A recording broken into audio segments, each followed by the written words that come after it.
મારા વાલા પ્રિયો, ઈસુ ખ્રિસ્તના નામમાં હું તમને પ્રેમાળ શુભેચ્છા પાઠવું છું. શું આ જગ્યા સુંદર નથી? આ જે છે એક શહેર છે. ખાડી દેશોમાં ઓમાન નામનો દેશ આવેલો છે ને, એ દેશમાં મસ્કત નામનું આ શહેર છે.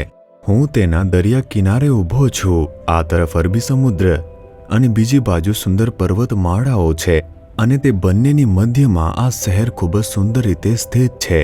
તે જોવા માટે ખૂબ જ સુખદ સ્થળ છે. સવારના સમયે અહીં ઘણા લોકો ફરવા આવે છે. આપણે આ કુદરતી દ્રશ્યોને જોઈને ખૂબ જ આનંદ માણી શકીએ છીએ. શું પ્રભુની રચના ખૂબ જ સુંદર નથી?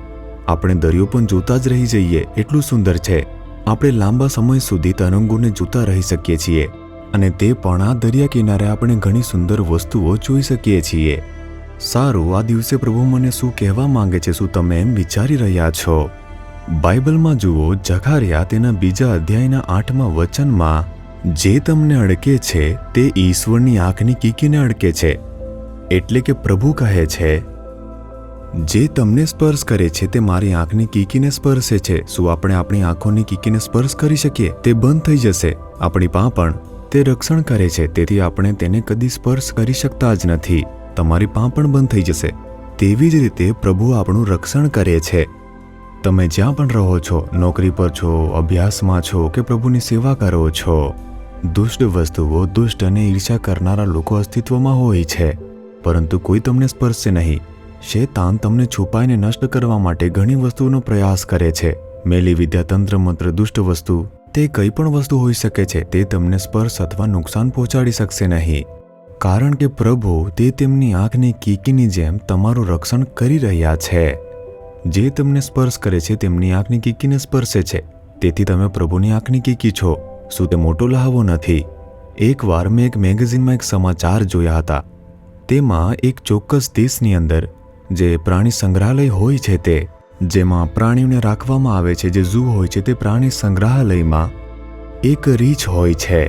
તેની મુલાકાત લેવા એક નાનો છોકરો આવે છે અને રીંછ ત્યાં આવેલા નાના છોકરાને મારે છે અને મારી નાખ્યો. તે નાનો છોકરાનો જીવ જતો રહ્યો હતો. લોકોએ તેને બચાવવાનો પ્રયાસ કર્યો હતો, પરંતુ તેઓ કરી શક્યા નહીં. રીંછે તે નાના છોકરાને મારી નાખ્યો હતો. ત્યાં જે છે આજુબાજુ પ્રાણી સંગ્રહાલયમાં રીંછ માટે અલગથી જગ્યા રાખવામાં આવી હતી અને તેઓએ તેને ફરતે એક દિવાલ બનાવેલી હતી. આપણે ત્યાં ઊભા રહીને તેને જોવાનું હતું. તે સરળતાથી ઉપર ચડી શકતો ન હતો. આપણે તેને ઉપરથી જોવાનું હતું. એવી રીતે રીંછને એ જગ્યાએ રાખવામાં આવ્યું હતું. ત્યાં એક યુવાન જે છોકરો જે તેને જોવા માટે આવ્યો હતો, રીંછને થોડા બચ્ચા હતા. તે તેના નાના બચ્ચા સાથે હતી અને આ જે તોફાન યુવાન છોકરો હતો, તે તેના બચ્ચા ઉપર નાના નાના પથ્થરો ફેંકતો હતો. બચ્ચાએ અવાજ કર્યો અને તેની માતા પાસે દોડ્યા. માતાએ તેની સામે જોયું. તે ખૂબ જ ઊંચી જગ્યા હતી. તેથી યુવાન છોકરાએ વિચાર્યું કે રીંછ કંઈ કરી શકશે નહીં. હું ખૂબ જ સુરક્ષિત જગ્યાએ છું. જ્યારે તે બચ્ચાને ખલેલ પહોંચાડતો રહ્યો અને તેની માતા રીંછ ખૂબ જ ગુસ્સે થઈ ગઈ. તે ઝડપથી દોડી અને કૂદકો મારીને તેને ઊંચા સ્થાનેથી અંદર ખેંચી લીધો, પછાડી નાખ્યો, તેની તરફ પાડી લીધો. બસ આટલું જ. થોડી વારમાં બધું જ સમાપ્ત થઈ ગયું. તેણે વિચાર્યું, હું ઉચ્ચ સ્થાનીય છું અને રીંછ મને કંઈ કરી શકતું જ નથી. પરંતુ કારણ કે તેણે તેના બચ્ચાને હેરાન કર્યો, રીંછ ગુસ્સે થઈ ગઈ હતી. જો તમે બચ્ચાને સ્પર્શ કરો તો રીંછ ગુસ્સે થઈ જાય છે અને તે મનુષ્યોને હેરાન કરે છે, એમ ત્યાંના લોકો કહે છે. જે રીંછ છે તે પોતાના બચ્ચા પ્રત્યે ખૂબ જ પ્રેમાળ હોય છે અને તે પોતાનું બચ્ચાનું રક્ષણ પણ કરે છે. આપણા પ્રભુએ આપણા માટે પોતાનો જીવ આપ્યો. ઈશુએ તેમનું લોહી વધસ્તંભ પર વહેવડાવ્યું, એમ કહીને કે આ મારો પુત્ર છે, આ મારી પુત્રી છે અને આપણને પોતાના બનાવ્યા છે. તમને કોઈ નહીં સ્પર્શશે. શું શેતાન તમને સ્પર્શી શકે છે? શું તે તમને નુકસાન પહોંચાડી શકે છે? તમારે પ્રભુના આલિંગનમાં રહેવું જોઈએ, તેમની સાથે રહેવું જોઈએ. ત્યારે જ તમને રક્ષણ મળશે. કારણ કે કેટલાક લોકો ભટકી જાય છે, તેઓ તેમનું રક્ષણ ગુમાવે છે. તમારે હંમેશા ઈસુ સાથે રહેવું જોઈએ. એટલે જ હું કહું છું કે વોક વિથ જીસસ.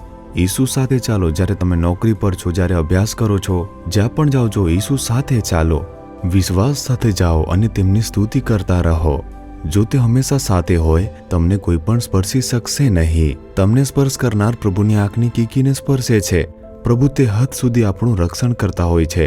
હવે કહો, હે પ્રભુ, તમારી આંખની કીકીની જેમ મારું રક્ષણ કરવા બદલ તમારી સ્તુતિ થાઓ. પ્રભુ જે મને ખૂબ પ્રેમ કરે છે અને મારું રક્ષણ કરે છે, મને કંઈ પણ નુકસાન પહોંચાડી શકશે નહીં, હું વિશ્વાસ કરું છું. ઈશુના નામમાં આમેન, આમેન.